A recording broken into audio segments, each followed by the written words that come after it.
नमस्कार, सुप्रभात। स्वागत आप सभी प्यारे प्यारे भाई बहनों का आज के सबरंग कार्यक्रम में। मित्रों, जीवन में मर्यादाएं एक महत्वपूर्ण स्थान रखती हैं। यदि आप पूरी सृष्टि को देखें तो हर चीज़ मर्यादित और अनुशासित है, तभी सृष्टि बहुत ही स्मूथली चल रही है। जहाँ कहीं भी कोई भी तत्व, कोई भी व्यक्ति मर्यादा का उल्लंघन करता है तो वहाँ चीज़ें डिस्टर्ब हो जाती हैं, वहाँ अशांति हो जाती है, वहाँ हर चीज़ जैसे अव्यवस्थित हो जाती है। आप इस पर विचार कीजिएगा। सचमुच मर्यादा सृष्टि में परमात्मा ने एक ऐसा सुंदर नियम दिया है हम सबको, जो हमारे जीवन को सुख और आनंद से भरपूर रखती है। इसीलिए मर्यादित जीवन अपने आप में सर्वोत्तम है। हम मर्यादा पुरुषोत्तम श्री राम जी की पूजा अर्चना भी तो इसीलिए करते हैं क्योंकि उन्होंने मर्यादा का एक सुंदर हम सबके सामने आदर्श प्रस्तुत किया। तो आज का सुंदर सुवाक्य है मित्रों, मर्यादाओं के ऊपर है और आज के सबरंग पर हम बहुत गहराई से मर्यादाओं पर ही विचार करेंगे। आइए सुनते हैं। मर्यादाओं का आदर दिलाए इंसान को समादर।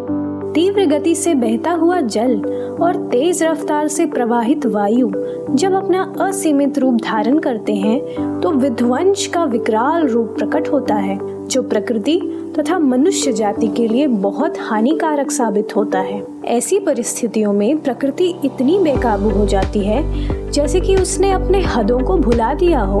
कुछ ऐसे ही हालातों का सामना समाज को करना पड़ता है जब उसको बनाने वाले तत्व रूपी इंसान अपनी सीमाओं को भूल अनियंत्रित व्यवहार करते हैं। इसका मतलब यह है कि इंसान अपनी श्रेष्ठ कर्म से रचित चरित्र और व्यक्तित्व को स्वयं ही अपने कर्मकांड से प्रदूषित करता है, क्योंकि उसे अपनी मर्यादाओं की विस्मृति हो जाती है। जब अनियंत्रित मन के ऊपर अंकुश लगता है तो उसे भी यह याद आता है कि सीमित और असीमित बर्ताव में क्या फर्क है और कौन सा व्यवहार प्राप्ति का आधार बनता है। जब कोई भी मनुष्य अपनी हदों में रहेगा तो स्वाभाविक तौर से वो औरों की भी हदों को समझेगा, उनका सम्मान करेगा और खुद भी सम्मान का अधिकारी होगा। यह याद रखिए कि जिसे मर्यादाओं का ज्ञान है वही पुरुषोत्तम बनता है। मर्यादाएं ही हमें आदर का पात्र बनाती हैं, हमारे जीवन को सुखों से और प्राप्तियों से भर देती हैं। आप रामायण का ही एक प्रसंग देखें। लक्ष्मण जी ने लक्ष्मण रेखा खींच दी थी। यदि हम उसे मर्यादा की रेखा माने तो यदि सीता जी उसके अंदर रहते तो रामायण कुछ और होता, जीवन सुकून से भरा हुआ होता। लेकिन जैसे उस लकीर से वो बाहर आई, अर्थात मर्यादा की लकीर पार किया, तो वैसे ही जीवन में दुख ने प्रवेश कर लिया। रावण उन्हें उठा करके ले गए और कितनी सारी चीज़ें हो गईं। हमारे जीवन में मित्रों, यदि हम मर्यादाओं का उल्लंघन करते हैं, बहुत सारी मर्यादाएं हो सकती हैं, लेकिन यदि भोजन की ही मर्यादा की बात मैं करूं, यदि हम बहुत ज़्यादा खा लेते हैं, जो नहीं खाना चाहिए वो खा लेते हैं, अर्थात खाने की मर्यादा का उल्लंघन करते हैं, तो आप जानते हैं कि उसका रिजल्ट क्या होता है। और यही कारण है कि हम आपकी सेहत आपके हाथ में ऐसी सुंदर बातें लेकर के आते हैं कि आप अपनी सेहत का ध्यान रखें और भोजन और स्वास्थ्य की मर्यादाएं क्या हैं उनसे भी आप भिज्ञ हों। आइए आज देखते हैं कि हमारे इस पिटारे में क्या है। नमस्कार, आज हम ब्रेस्ट कैंसर के बारे में चर्चा करने वाले हैं। ब्रेस्ट कैंसर, जिसको हम स्तन का कैंसर भी कहते हैं। सबसे पहली बात तो यह है कि यह एक बहुत ही आम कैंसर है, जो कि हमारे भारत देश में ही नहीं, विश्व में भी बहुत सारी बहनों को होता है। और आपको सुनकर ये थोड़ा सा अचंभा भी होगा कि मेल्स में भी ब्रेस्ट कैंसर हो सकता है। ब्रेस्ट कैंसर का संपूर्ण इलाज कायम है, लेकिन बशर्ते इसके लिए अर्ली डायग्नोसिस की ज़रूरत है। आज हम अर्ली डायग्नोसिस पर ही प्रकाश डालेंगे। ब्रेस्ट कैंसर को जितना जल्दी से जल्दी हो सके हमें उसका डायग्नोसिस करना होता है, जिसके लिए हम पूरा ट्रीटमेंट ले सकें। तो आज हम ब्रेस्ट सेल्फ एग्जामिनेशन के बारे में बात करेंगे। बहनों के लिए बहुत ही महत्वपूर्ण बात है। अक्सर जब ब्रेस्ट में गांठ होती है तो हम डॉक्टर के पास जाते हैं एग्जामिनेशन करने के लिए। लेकिन सबसे अच्छी बात ये है कि हम घर में ही ब्रेस्ट सेल्फ एग्जामिनेशन कर सकते हैं। ऐसा कहते हैं हमारी लेटेस्ट मेडिकल रिसर्च के बारे में कि 30 साल के बाद हर बहन को, हर माता को खुद ही घर में हफ्ते में एक बार ब्रेस्ट सेल्फ एग्जामिनेशन करना चाहिए। इसके लिए कहा जाता है आप अपने हाथ की शुरू की 3 उंगलियों के जो बीच का हिस्सा है उसको यूज़ करें। उंगलियों की टिप्स को यूज़ ना करके हम पूरे हाथ के बीच के हिस्से को, ब्रेस्ट को पैल्पेट करके देखते हैं कि उसमें कोई गांठ तो नहीं है। ये एग्जामिनेशन आप बैठकर भी कर सकते हैं और लेटकर भी कर सकते हैं। अगर 30 साल की उम्र के बाद हर हफ्ते नहाते वक्त बैठकर या लेटकर आप ब्रेस्ट सेल्फ एग्जामिनेशन करेंगे तो छोटी से छोटी गांठ भी पकड़ में आ सकती है और आप बहुत जल्द ही डॉक्टर के पास अपना इलाज शुरू करवा सकते हैं। और ब्रेस्ट कैंसर के डायग्नोसिस के लिए जो सुई की जांच है, जैसे कि FNAC या टुकड़े की जांच, आप बहुत जल्द करवा सकते हैं, जिसके लिए ट्रीटमेंट भी जल्दी ही शुरू होगा और ब्रेस्ट कैंसर से हम निदान पा सकते हैं। बहुत बहुत धन्यवाद। ओम शांति।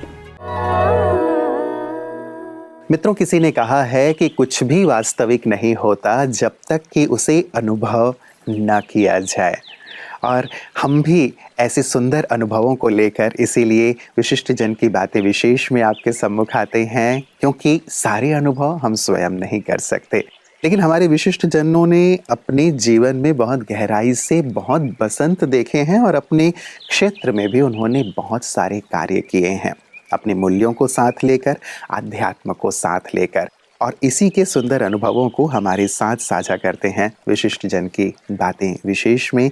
आज हमारे साथ हैं श्री संतोष भारती जी, जो कि चौथी दुनिया के एडिटर इन चीफ हैं। नई दिल्ली से हमारे बीच पधारे हैं। आइए सुनते हैं। अब मैं यहाँ का अनुभव आपको बताता हूँ। जब उनके पास गया मैं, तो उन्होंने देखा मुझे और चेहरे पर बहुत हल्की सी मुस्कुराहट।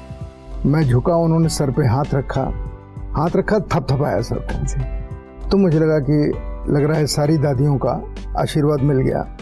फिर उन्होंने दोबारा सर के ऊपर हाथ रखा, तिबारा रखा, और जब 3 बार रखा तब मुझे लगा, और जिस तरीके से वो मुस्कुरा रही थी, क्या बच्चे की मुस्कुराहट होगी, शुद्ध, निश्चल, निष्पाप मुस्कुराता हुआ चेहरा, सर के ऊपर हाथ। वो देख के, अब कहा उन्होंने कुछ नहीं, पर वो जो फील हुआ उनके अंदर से, जो अपनापन निकल के मेरे पास तक आया जी, उसने मुझे एक तरीके से अभिभूत किया। तो मैं आपसे ये कह रहा हूँ कि बहुत सारी चीज़ें आप स्पर्श से, बहुत सारी चीज़ें आप बातचीत करते हुए, बहुत सारी चीज़ें माहौल में आपको इतना सिखा देती हैं, जो कई पुस्तकें पढ़ने के बाद भी आप उसको आत्मसात नहीं कर पाते। जी, कौन सी एक चीज़ आपके व्यक्तिगत अनुभव में बहुत गहराई से समाई इस बार, जो बहुत आध्यात्मिक था, बड़ा अलग सा था, अपना व्यक्तिगत अनुभव? तो मैं सिर्फ एक ही चीज़ फील कर पाया कि यहाँ के पूरे वातावरण में कुछ ऐसा है जो आपको खींचता है, जो आपको कहता है कि यहाँ आकर के, मैं बहुत बिजी आदमी हूँ, पत्रकारिता में मैं हूँ ही इसलिए चूँकि मैं 24 घंटे की पत्रकारिता करता हूँ, ईमानदारी की पत्रकारिता, प्रो पीपल जर्नलिज्म। लेकिन यहाँ मेरा मन करता है कि मैं आऊँ, यहाँ रहूँ। ये जो आकर्षण है, मुझे लगता है कि शायद पहले चरण की शुरुआत है मेरी। मैं उससे आगे नहीं पहुँच पाया हूँ। जी, पहुँचना चाहता हूँ। मित्रों, बचपन से हमने भगवान के प्यार के बारे में भी सुना कि वो दया के सागर, करुणा के सागर हैं। तो मन के किसी कोने में एक भय भी था कि भगवान कहीं हमसे नाराज़ ना हो जाएं, हमें दंडित ना कर दें या हमें सज़ा ना दें।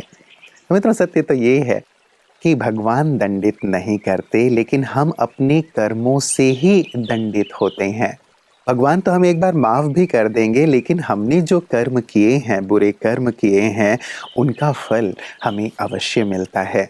इसीलिए श्रेष्ठ कर्म कैसे किए जाएं ताकि हम सजाओं से मुक्त रहें और इस लोक में भी और परलोक में भी आनंद का अनुभव करें, यही सुंदर कला ब्रह्मा कुमारियाँ सिखाती हैं कि कैसे अपने कर्मों को हम महान बनाएं, सुखदायी बनाएं, श्रेष्ठ बनाएं। आइए देखते हैं पीस न्यूज़ हाइलाइट्स में ये सुंदर कला वो कहाँ सिखा रही हैं।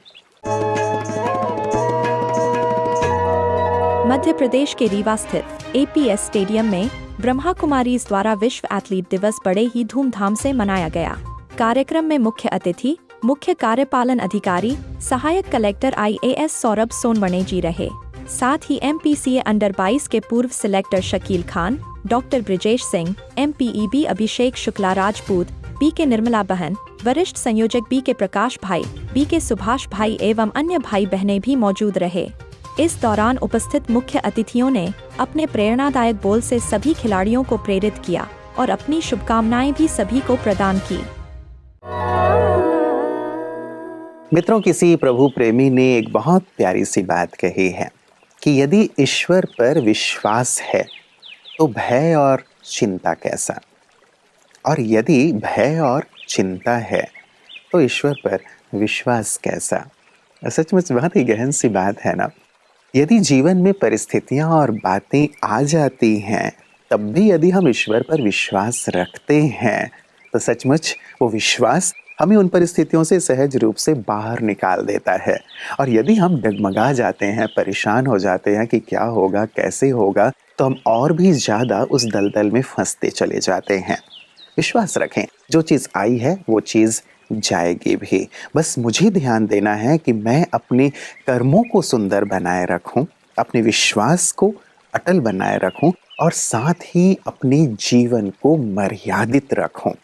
परिस्थितियों के कारण अमर्यादित दिशा में मेरे कदम न बढ़ जाएं मित्रों, क्योंकि मर्यादा सुख आनंद का एक आधार है और यही ईश्वर को भी बहुत प्रिय है। तो आए मर्यादित जीवन के माध्यम से औरों को भी मर्यादा पुरुषोत्तम बनने के लिए प्रेरित करें। अपना ख्याल रखिएगा। कल पुनः इसी वक्त आप सबसे पुनः मुलाकात होगी। नमस्कार। ओम शांति।